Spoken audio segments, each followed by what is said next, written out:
안녕하십니까. 오늘 본문 말씀은 예레미야 33장 1절부터 13절까지입니다. 저와 여러분이 함께 읽겠습니다. 예레미야가 아직 시위대 뜰에 갇혀 있을 때에 여호와의 말씀이 그에게 두 번째로 임하니라. 이르시되 이를 행하시는 여호와, 그것을 만들며 성취하시는 여호와, 그의 이름을 여호와라 하는 이가 이와 같이 이르시도다. 너는 내게 부르짖으라. 내가 내게 응답하겠고 내가 알지 못하는 크고 은밀한 일을 네게 보이리라. 이스라엘의 하나님 여호와께서 말씀하시니라. 우리가 이 성읍의 가옥과 유다 왕국을 헐어서 갈대아인의 참호와 칼을 대항하여 싸우려 하였으나 내가 나의 노여움과 분함으로 그들을 죽이고 그들의 시체로 이 성을 채우게 하였나니, 이는 그들의 모든 악행으로 말미암아 나의 얼굴을 가리어 이 성을 돌아보지 아니하였음이라. 그러나 보라, 내가 이 성읍을 치료하며 고쳐 낫게 하고 평안과 진실이 풍성함을 그들에게 나타낼 것이며, 내가 유다의 포로와 이스라엘의 포로를 돌아오게 하여 그들을 처음과 같이 세울 것이며, 내가 그들을 내게 범한 그 모든 죄악에서 정하게 하며 그들이 내게 범하며 행한 모든 죄악을 사할 것이라. 이 성읍이 세계 열방 앞에서 나의 기쁜 이름이 될 것이며 찬송과 영광이 될 것이요, 그들은 내가 이 백성에게 베푼 모든 복을 들을 것이요, 내가 이 성읍에 베푼 모든 복과 모든 평안으로 말미암아 두려워하며 떨리라. 여호와께서 이와 같이 말씀하시니라. 너희가 가리켜 말하기를 황폐하여 사람도 없고 짐승도 없다 하던 여기, 곧 황폐하여 사람도 없고 주민도 없고 짐승도 없던 유다 성읍들과 예루살렘 거리에서 즐거워하는 소리, 기뻐하는 소리, 신랑의 소리, 신부의 소리와 및 만군의 여호와께 감사하라, 여호와는 선하시니 그 인자심이 영원하다 하는 소리와 여호와의 성전에 감사제를 드리는 자들의 소리가 다시 들리리니, 이는 내가 이 땅에 포로를 돌려보내어 지난 날처럼 되게 할 것임이라. 여호와의 말씀이니라. 아멘. 오늘 크고 은밀한 일을 보이시는 하나님이라는 제목으로 함께 말씀을 나누고자 합니다.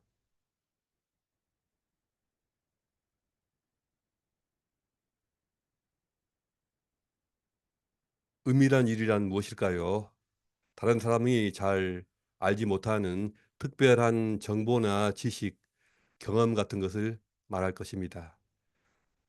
이전에 개역 한글 성경에서는 크고 비밀한 일이라고 번역이 되어 있습니다. 은밀한 일이든 아니면 비밀한 일이 되었든 그것을 공유할 수 있는 상대는 아주 가까운 사이여야 할 것입니다. 저도 제가 아는 일의 대부분을 아내하고 공유하는데, 그래도 이만큼 한 1% 정도는 아, 차마 말을 하지 못하는 그런 일도 있습니다. 가까운 사람에게 이것을 얘기할 때 반드시 다짐하는 말이 있지 않습니까? 어, 이건 절대 비밀이야. 절대 다른 사람에게 말해서는 안 돼. 이런 것입니다. 그런데 지금 하나님의 은밀한 일이 예레미야의 어, 입술을 통해서 사람들에게 공개되려고 하고 있습니다. 하나님의 은밀한 일은 믿는 사람들에게는 알려지면서 공개된 일이 되었으나, 믿지 않는 사람에게는 여전히 알 수 없는 비밀로 남을 것입니다. 왜 이것이 예레미야에게 공개되고 있는가? 그리고 그 은밀한 일의 내용이 과연 무엇인가를 이 시간 함께 나눠보고자 합니다. 먼저 하나님은 누구에게 은밀한 일을 공개하실까요? 3절에 의하면 예레미야가 하나님께 부르짖을 때 크고 은밀한 일을 보여주신다고 하였습니다. 부르짖는다는 것은 히브리어로 카라인데요. 그 의미는 부르고 찾는다라는 것입니다. 전심을 다해 주의 이름을 부르고 주님을 간절히 찾으면서 기도한다는 것입니다. 예레미야 같이 탁월한 그런 하나님의 선지자마저도 하나님께 전심으로 부르짖을 때 비로소 그것을 보여주신다는 것입니다. 이것은 주님께서 마태복음 6장 6절에서 너는 기도할 때 내 골방에 들어가 문을 닫고 은밀한 중에 계신 내 아버지께 기도하라. 은밀한 중에 보시는 내 아버지께서 갚으시리라 하고 가르친 그 기도의 원리와 같습니다. 골방에 들어가서 기도하는 것은 자신과 아버지만의 시간을 가지고 조용히 내밀히 기도하기 위해서입니다. 다른 사람들은 아무도 모르는 오직 하나님과 나만이 아는 그분과 나만의 은밀한 시간을 만들어야 하는 것입니다. 그리하면 그 기도를 통해서 하나님의 뜻과 계획을 알려주시겠다는 것입니다. 그분의 뜻과 계획을 알게 됨으로써 그것으로만 끝난 것이 아니라 그분의 뜻과 계획에 동참하게 되고요. 또 그 계획의 일부분이 되는 것입니다. 어떤 나라든 그 나라 안에는 소위 권력 실세라는 사람들이 있지 않습니까? 그 권력 실세들은 나라 안팎의 최고급 정보들을 가장 먼저 접하게 되고요. 그 나라의 가장 중요한 일에 관여하게 됩니다. 그 나라 권력 실세들이 어떻게 해서 그러한 힘을 얻게 될까요? 그들이 차지하고 있는 직책 때문만은 아닐 것입니다. 사실은 최고 권력자와 가장 가깝다는 데서 이 모든 것이 나옵니다. 최고 권력자와 얼마만큼 자주 만나느냐, 그리고 만나서 얼마만큼 깊이 있는 이야기를 나누느냐, 여기에 달려 있습니다. 반면에 중요한 직책을 차지하고 있으면서도 최고 권력자를 만나지 못하는 그러한 겉돌고 있는 관료가 있는데 그런 사람들은 서서히 권력을 잃게 되고 다른 사람들도 다 알게 되죠. 저 사람은 아, 지금 겉돌고 있다 하는 것이 밝혀지고 그래서 영향력을 상실하게 됩니다. 시편 145편 18절은 이렇게 말씀합니다.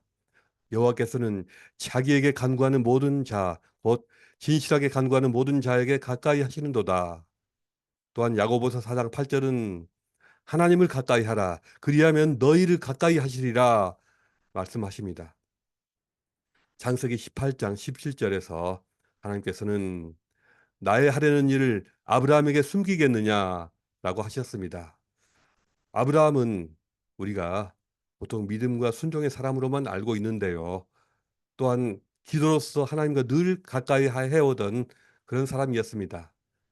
그 당시 번영과 또 타락의 도시 소돔과 고모라를 불로 심판하고자 하는 하나님의 계획이 있었습니다. 그러나 그 비밀을 아브라함에게는 숨기지 않으셨습니다. 그리고 사전에 알려주셨습니다. 그 이유는 아브라함이 하나님의 가장 친한 벗이었기 때문입니다. 이사야서 41장 8절을 보면 나의 벗 아브라함이라고 말씀하고 계십니다. 이것은 하나님과 지속적으로 내밀한 만남을 갖는 사람만이 누리는 특권입니다. 아브라함은 하나님의 절친한 벗이자 하나님의 측근이 된 것입니다. 아브라함이 하나님과 친밀한 관계가 되어서 측근이 되어서 가장 좋은 점이 무엇일까요? 단지 하나님께서 아브라함의 인생 문제를 잘 알게 되셔서 아브라함이 지금 아들이 없구나. 이것을 하나님께서 알게 되셔서 그의 문제를 다 해결해 주신다는 그것 한 가지일까요? 그렇지 않습니다. 그 이상입니다. 아브라함이 하나님과 친밀한 사이가 되어서 가장 좋은 점은 오히려 그가 하나님의 마음과 하나님의 뜻과 하나님의 계획을 알게 되고 그가 하나님의 그 계획에 참여하게 되고 하나님 자신이 예, 그를 부르시사 아브람 아브라함이 하나님 계획의 일부가 되었다는 사실에 있습니다. 이것이 하나님의 벗으로서 아브라함이 갖게 되는 진정한 특권이었습니다.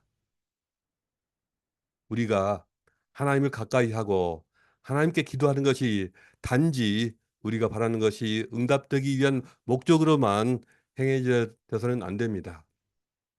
그러한 기도, 그러한 신앙은 일시적이고 또 오래 지속되기가 어렵고 또 깊이 나가기가 어렵습니다. 하나님, 제 문제를 잘 모르시는 것 같아요. 제가 매일매일 기도하는데도 하나님은 그것을 잘 모르시는 것 같네요. 그래서 다시 한번 알려드릴게요. 제 문제는 이거예요. 우리는 늘 이런 식으로 기도하고 있고 또 이런 자세로 하나님 앞에 서 있습니다. 그런데 예, 그렇게 해서도 응답이 없으면 제풀에 지쳐서 포기하고 더 이상 나아가지 아니려고 합니다. 그러나 이제는 하나님 앞에 서는 우리의 자세가 바뀌어야 합니다. 우리의 기도의 초점도 바뀌어야 합니다. 어떻게 바뀌어야 할까요? 하나님, 하나님이 저에게 원하시는 무엇을 원하시는지 저와 관련하여 하나님이 하시고자 하는 일이 무엇인지 제가 전혀 모르고 있지 않습니까? 제가 너무나도 무지합니다. 저에게 가르쳐 주시옵소서. 제가 주님의 그 계획에 참여하게 하여 주시옵소서. 제가 주님이 세우신 그 크고 은밀한 계획의 일부가 되게 하여 주시옵소서. 주님의 뜻이 제 삶에 있어서 가장 중요한 부분이 되게 하여 주시옵소서. 저와 여러분의 기도가 이런 식으로 바뀔 수 있기를 주님의 이름으로 축복합니다. 그렇다면 하나님께서 공개하신 은밀한 일의 내용은 어떤 것일까요? 우리는 이미 성경을 통해서 하나님이 하시는 일을 다 알고 있지만 예레미야 시대만 해도 하나님께서 행하실 이러한 일은 백성들이 보도 못한 일이었고 어느 누구도 생각지 못한 일이었습니다. 그래서 이것은 이스라엘 백성들에게는 물론이고 예레미야에게 있어서도 엄청난 일이었습니다. 첫째로 하나님은 회복의 사역을 하고자 하십니다. 6절에서 내가 이 성읍을 치료하며 고쳐 낫게 하고 평안과 진실이 풍성함을 그들에게 나타낼 것이라고 하였고요. 7절에서는 내가 유다의 포로와 이스라엘의 포로를 돌아오게 하여 그들을 처음과 같이 세울 것이라고 하셨습니다. 명의가 불치병 환자를 치료하듯이 하나님께서는 망가지고 불타버린 예루살렘 성을 고치시고 또 멀리 끌려가 있는 모든 백성들을 돌려보내셔서 회복시키겠다는 그러한 말씀입니다. 하나님은 물도 땅도 고치시고 사람도 고치십니다. 이 지구에는 온갖 자연재해가 끊임없이 발생하고 있습니다. 신종 바이러스가 계속 나타나면서 인간의 생존이 크게 위협받고 있습니다. 인간에게는 이 땅을 고치고 회복시킬 능력이 전혀 없습니다. 하나님만이 이 땅을 고치실 수 있습니다. 하나님은 자연도 가정도 고치시고 또 국가도 이 세계도 치료하시고 회복시킬 그러한 능력이 있으십니다. 그러므로 이것이 우리 기도 제목 중에 중요한 하나가 되어야 합니다. 둘째로 하나님은 인생들의 죄악을 사하십니다. 8절을 보면 내게 범한 모든 죄악에서 정하게 하며 그들이 내게 범한 모든 죄악을 사할 것이라고 하였습니다.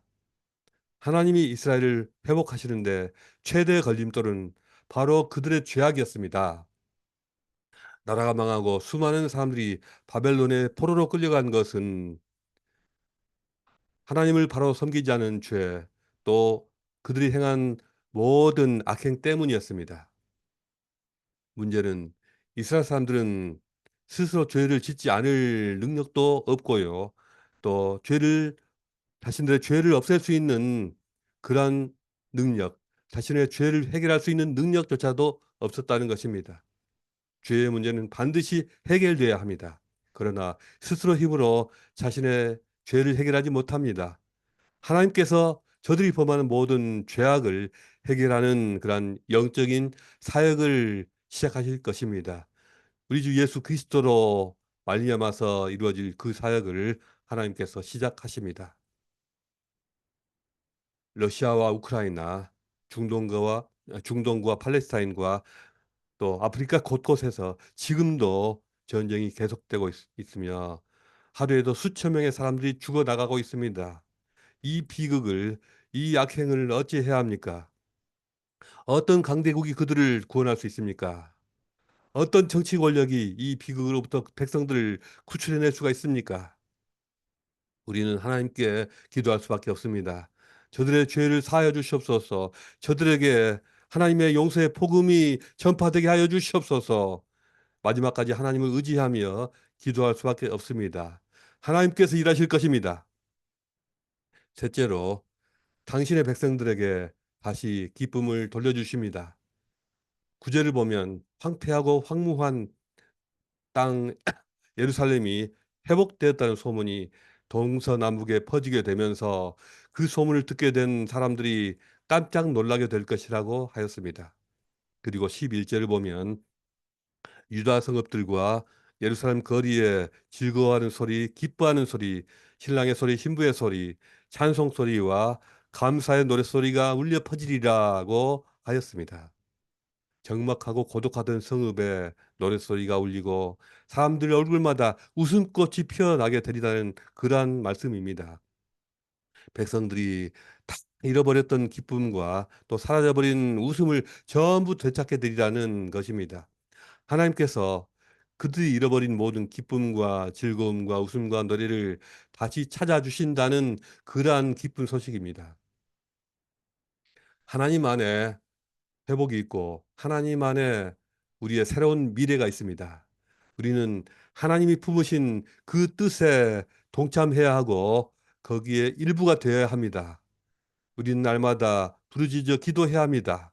아침에도 기도할 뿐만 아니라 낮에도 기도하고 밤에도 기도하고 무시로 부르짖어 기도해야 합니다. 우리가 부르짖어 기도할 때 하나님은 우리가 꿈꾼 것보다 더 영광스러운 하나님의 청사진을 보여주실 것입니다. 우리가 그 청사진 속으로 들어가야 합니다. 그렇게 하여 마침내 하나님의 찬송과 영광의 일부가 되고 또 하나님이 기뻐하시고 자랑스러워하시는 그러한 세움교회의 모든 교우들 우리 모두가 될 수 있기를 주님의 이름으로 축복합니다. 이 시간 다 같이 기도하겠습니다. 기도하실 때는 하나님이 주시는 회복의 역사가 우리 모두에게 임하도록 죄사함의 능력이 그리고 위로부터 오는 아, 하나님의 기쁨이 우리 삶에 가득하고 또 우리 가정과 우리 교회와 이 나라와 이 온 세상에 가득해지도록 다 같이 간절히 기도하시겠습니다. 자유롭게 기도하시겠습니다.